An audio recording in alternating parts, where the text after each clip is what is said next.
So, how can you look your best on camera and get to a point where you feel comfortable and you know that the people on the other end are having a good experience watching you on camera?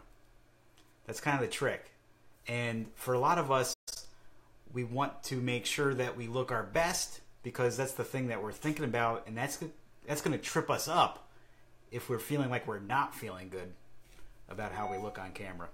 So I'm going to talk about how to look your best on camera coming up right now. First, I just want to say hello to everybody. I'm Scott Markowitz from the Video Crush Academy. I'm the director of post-production for an agency here in Cary, North Carolina. And my passion, though, is to help folks like you, the creative people out there who are trying to find their way in this new economy. I'm trying to help you guys get comfortable on camera, learn new video skills, and really be able to get your story out there. So the topic today, of course, is becoming a good looking subject on camera. So let's talk about that real quick. The very first thing that you want to think about is, are you energized? Are you pumped up?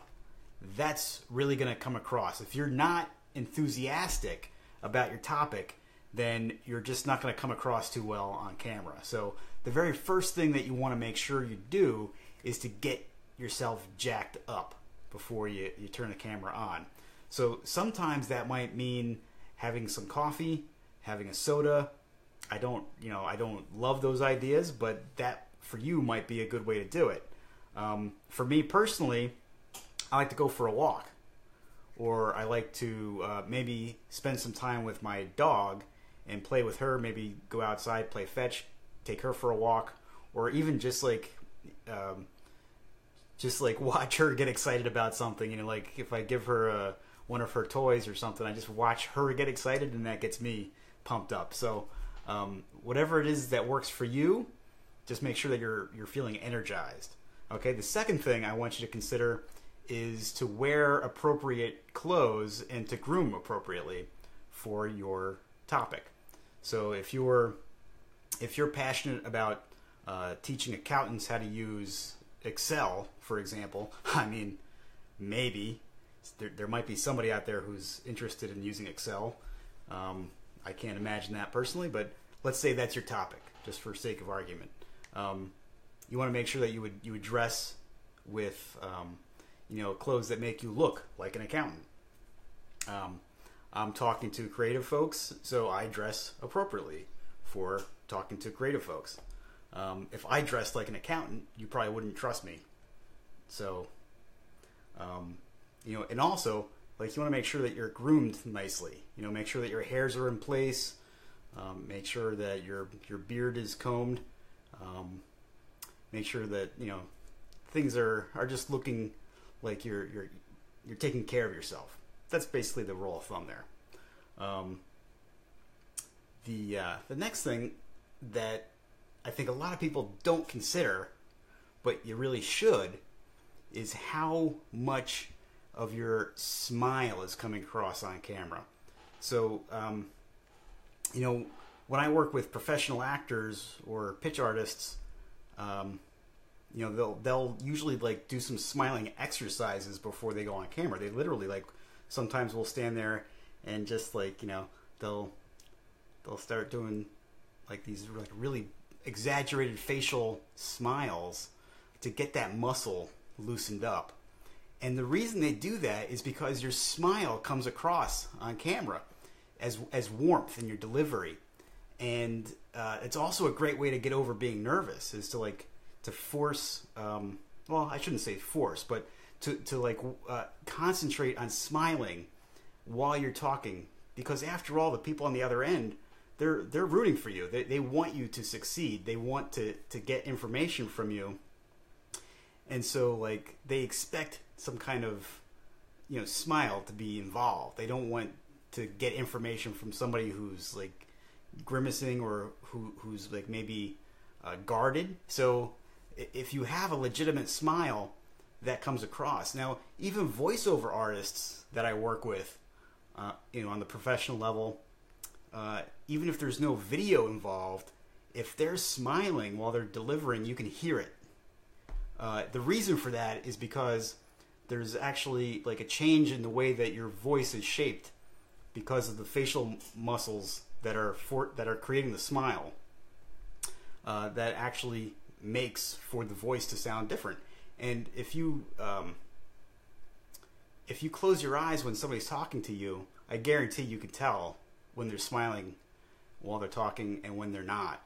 And it's something that, if you're serious about getting on camera often, it's something that you want to practice and make sure that you can generate that smiley delivery whenever you can. Now, a good thing to also think about when you're delivering on camera, a good authentic smile involves the use of your eyes.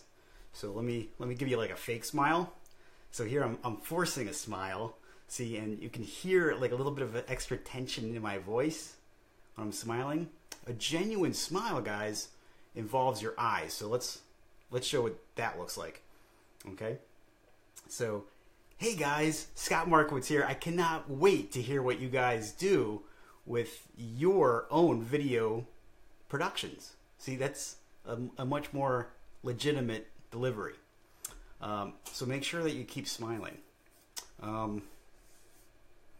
Here's another thing that's going to help you look your best.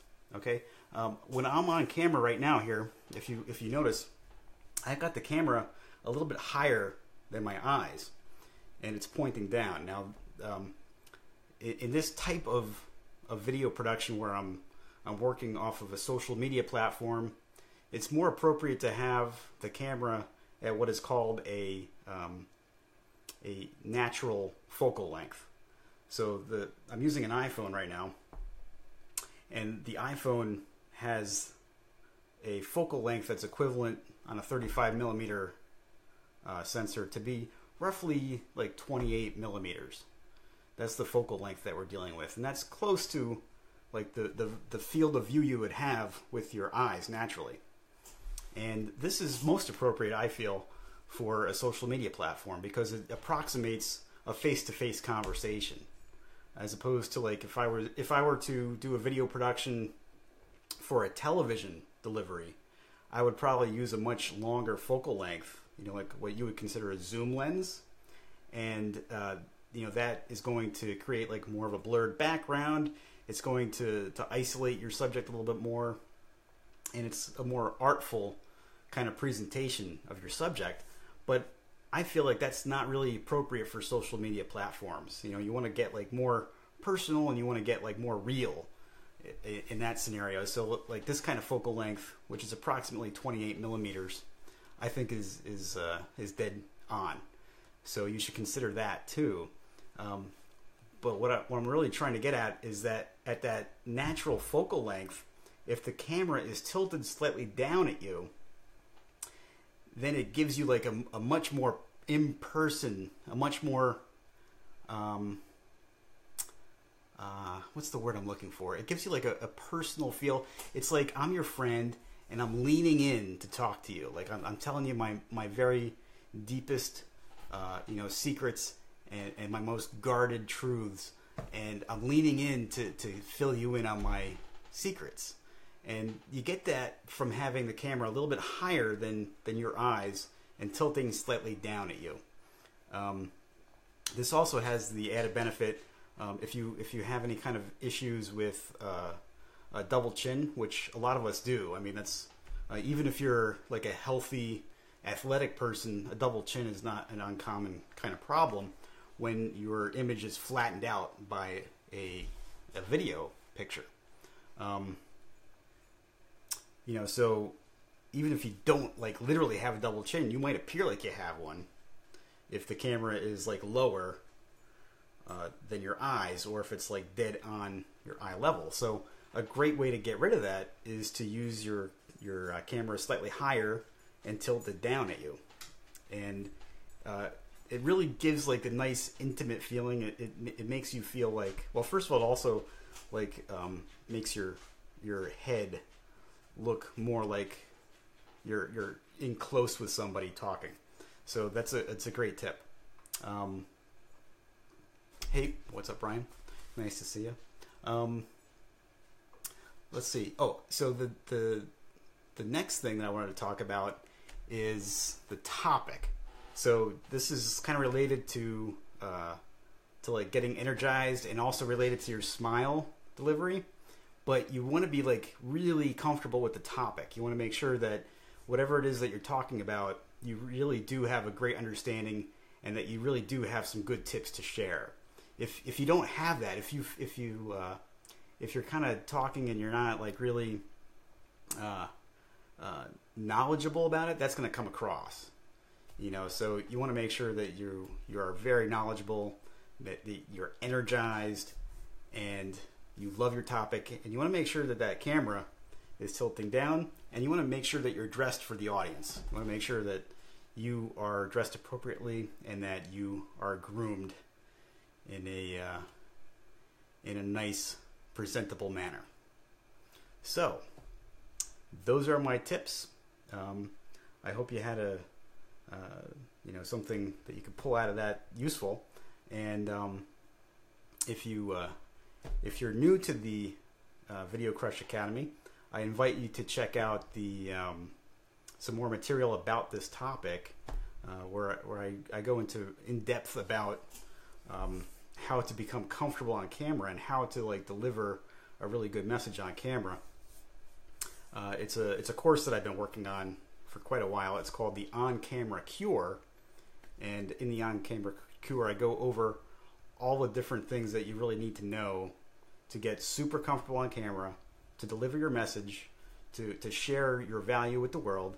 And if you'd like to learn more about it, you can visit this link, bit.ly, that's bit.ly/OnCameraCure.